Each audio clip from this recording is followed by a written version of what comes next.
next speaker is a man who has been a medical doctor for an extended period of time, worked the better part of his career in Ohio, and has recently come to North Carolina to live here with his family. He's from a family of doctors, which is a significant thing, particularly in the African-American community, where African-Americans tend to still have far fewer doctors per capita than do the larger white population.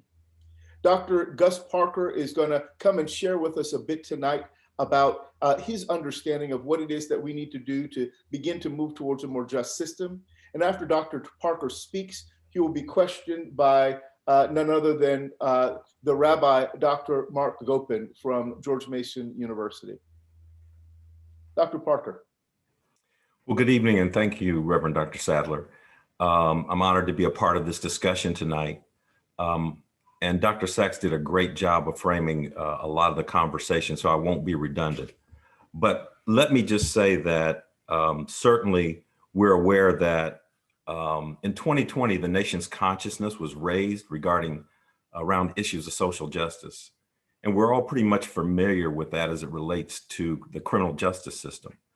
However, healthcare is not immune.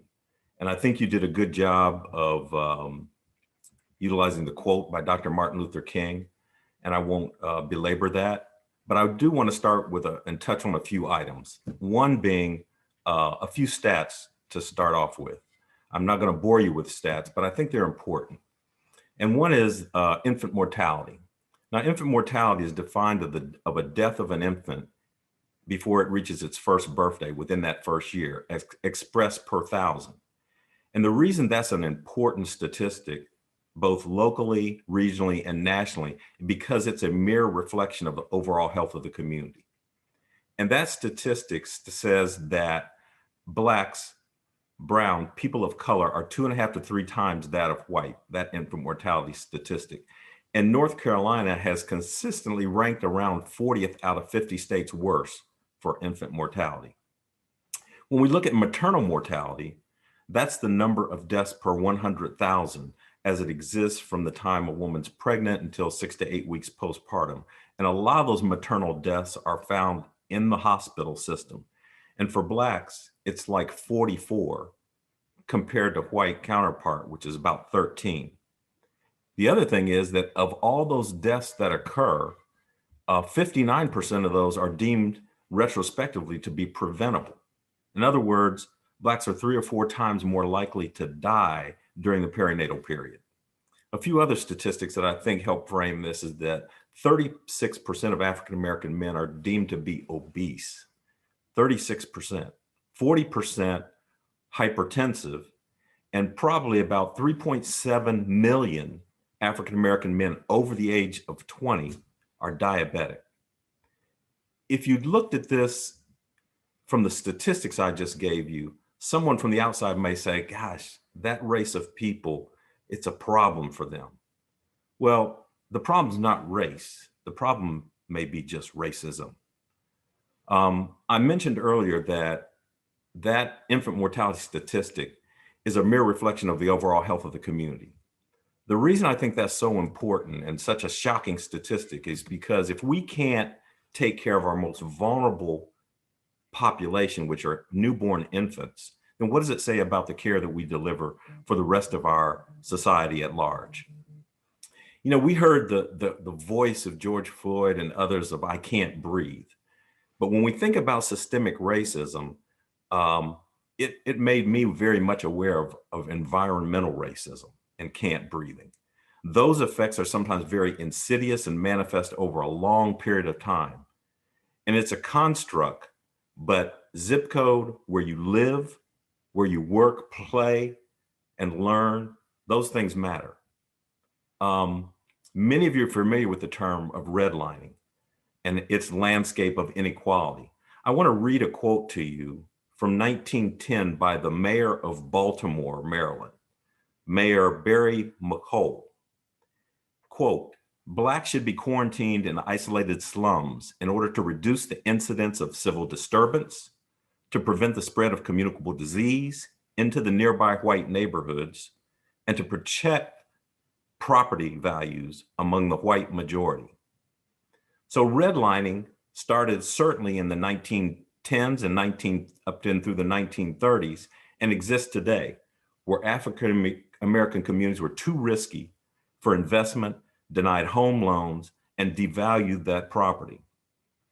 Those properties, those families were unable to create wealth through home ownership, and those with resources could raise awareness. They had the money, the resources, and the white community to distance themselves from those issues for that inequitable distribution of environmental burdens. So redlining, and they literally drew red lines around those African American communities, and they were subject to lower investment, predatory lending, foreclosures, and people couldn't generate wealth through home ownership, and the cycle perpetuated itself. So what are the consequences of those neighborhoods that had lower property value? And we all know that property value speaks to your taxes that go towards schools. If you have less tax base for lower income homes, you're going to have less tax dollars for books, education, quality teachers. And that spills over into the social determinants of healthcare that lead to improper education, that lead to unequal opportunities for job employment, that lead to this whole cycle of being inescapable of moving from lower economic status into moderate living and into wealth. The consequences of a lot of those codified neighborhoods that still exist, those neighborhoods still exist today, are things like heat stroke, asthma, heart disease, cancer, and chronic obstructive lung disease. So the reasons I just mentioned, the social determinants, it impacts education, jobs, nutrition. We have food deserts in those communities. You won't find many whole foods in those neighborhoods, but you will find plenty of beer and wine carryouts with insufficient nutrition. So is it any wonder that, quote, those people find themselves in those conditions? And sometimes people will look at that and say that they're a victim of their own circumstance. But you probably can't have proper nutrition and are subject to things like diabetes if you don't have access to fresh food, fruits, and vegetables. You probably don't go outside and exercise and play if there's no green spaces, if it's too hot in the asphalt jungles, and if it's dangerous. Lack of access to quality healthcare in those neighborhoods, if you're not on a bus line, and lack of public transportation. So those underlying conditions that Dr. Sachs talked about are prevalent. We call this environmental injustice. And so when those property values are so low, guess where the factories are going to put their plants, where they can buy up land to create these fossil fuel emitting plants that emit fossil fuels, carbon pollutants into the air, runoff water into the ground, and create all kinds of health problems, disparities, put people at risk for cancers as well. So those are where they'll buy up those lands and build those factories. You won't find those factories in suburban, beautiful communities. And guess what? The cost to correct that disparity is huge. And those white communities, I'll dare say, have the money, the resources to lobby, to create opportunities within political spheres, to create opportunity for nuclear, wind, power plants, efficient pumps and generators. However, there's a cost to that. And guess what? As long as it's not affecting their communities, they're content to leave those factories in those neighborhoods because it's a heavy lift, which may impact their tax dollars. Will the government pay for it? Will factories and power plants be built in those suburban communities? I say that as long as it doesn't affect them and their children, nothing may change. Now, I want to touch base for a minute on mistrust in the community. There's a long history of systemic mistrust and racism that is pervasive in today. Many of us are totally familiar with the stories of the Tuskegee syphilis studies. There's also studies of Henrietta Lacks and HeLa cells and how drug companies made billions of dollars off of this African American's immortal cell line. And then there's the ugly history, particularly in our state of North Carolina, of eugenics. There's Marion Sims, who many of you may know as the father of modern surgery and gynecology, where there's a statue erected in Central Park of this, quote, great man, much like many of our Confederate statues. But this man was someone relative to eugenics that and the history of abuse of slaves that practiced and did horrible experiments on slaves, African-American women, to forward himself as well as the practice of medicine. But yet we revere some of these people.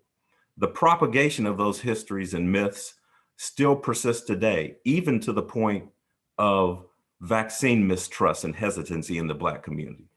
Also, the safety and equitable distribution of vaccines. So if I touch again on eugenics, which is so pervasive in the state of North Carolina, it ran rampant from the 1920s all the way up until as recently as 1974.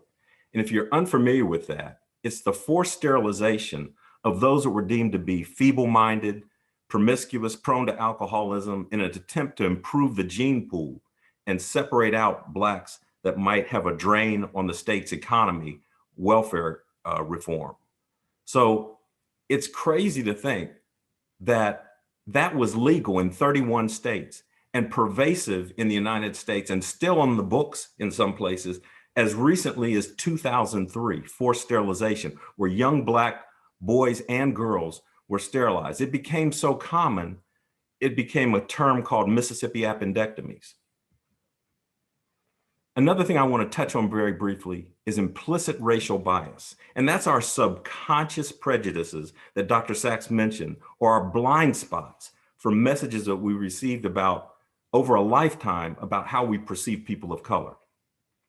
If you lived in a rural area and all you saw on TV on the nightly news were Blacks that had committed crimes, or all you saw about Blacks was that they played basketball and football, your perception would be much different than someone that had a full educational and integrative experience with people.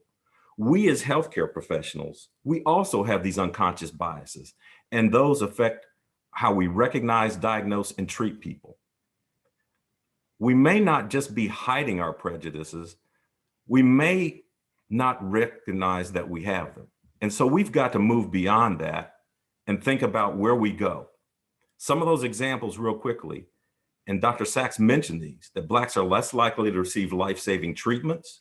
They're less likely to be hospitalized through the emergency room. They're less likely for their symptoms to be even taken seriously at times. There's labeling and misdiagnosis and mistreatment. One example that I'll give you as a professional in women's healthcare, I did a small study where I saw women that presented to the emergency room with pelvic pain. And with the exact same symptoms, exact same demographics, many of the women that were Caucasian in their workup and final discharge diagnosis were diagnosed as having possible gastroenteritis, compared to their Black counterparts with the same symptoms, same presenting evaluation, possible pelvic inflammatory disease, suggesting that their pain was due to venereal disease with no corroborative evidence. This is just one example of how misdiagnosis and mistreatment can occur. So the barriers to resolution, we need more providers that reflect the community that they serve, and that was mentioned by Dr. Sachs as well. We need to establish the power base that has the social, political, economic clout to maintain or change those existing neighborhoods. We live in a state that didn't expand Medicaid. We need to have that done, and a nation that has tried to roll back Obamacare. So those are things that legislatively, collectively, we need to look at. I'm going to pause there because I want to get to the rich questions that we may have that as we move the discussion forward. Thank you. Thank you so much. It's an honor to be here with you and to listen to you and to learn from you. You've already answered a lot of the questions that were posed, but I just want to take and we're out of time practically, and I just want to take time, if there are a few things you could change in North Carolina policy that would affect the very important things that you said about environmental and the environmental unjust causes of the situation, or of the lack of sufficient African-American doctors, et cetera, what would you want to legislate? What would you want to see as policy changes that could most affect the injustices that you've outlined? Well, I think a lot of us know that money talks. And so I think upward economic mobility is at the root of a lot of what we need to do. We can talk about access to healthcare and all those things, but I really think economic upward mobility. When I moved to Charlotte about 3 years ago, I saw tremendous growth.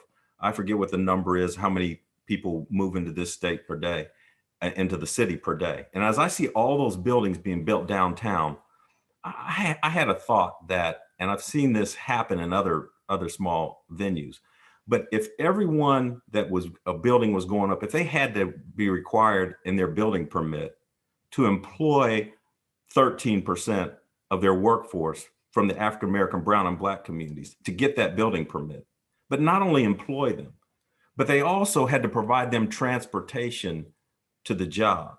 They also had to provide them training, job training. And if they had family issues, they had to provide childcare services. If every one of those buildings, those skyscrapers, those billion-dollar operations that are going up downtown in our city had that as a requirement for their building permit, you would be able to lift those people out of poverty. And that begins to allow them to take ownership, to move into better neighborhoods, better homes, and move themselves forward as well as the community. So I think at the root of our problem is economics. And that's just one example. I've got some other ideas, but for the sake of time, you also mentioned about, and I did, about our providers reflecting the community we serve. I think there are a lot of programs, and certainly It Takes a Village, Michael Bloomberg's $100 million virtual mentoring experience for middle and high school students to encourage them for the healthcare professions, as well as initiatives like Black Men in White Coats by Dr. Dale Okoradudu. There's medical school admissions committees that I participated in, and those admissions committee members need to have implicit bias training. The resident selection committees. And we as different healthcare organizations have to engage in recruitment and retention by hospital human resource departments that engage those prospective members in a way that makes working for them attractive. We can't put the burden of those communities to physicians that are only seeking the lowest level of reimbursement and employment. We've got to incentivize people to go and want to work there to make a difference. Thank you very much. This is an amazing learning experience. Thank you so much.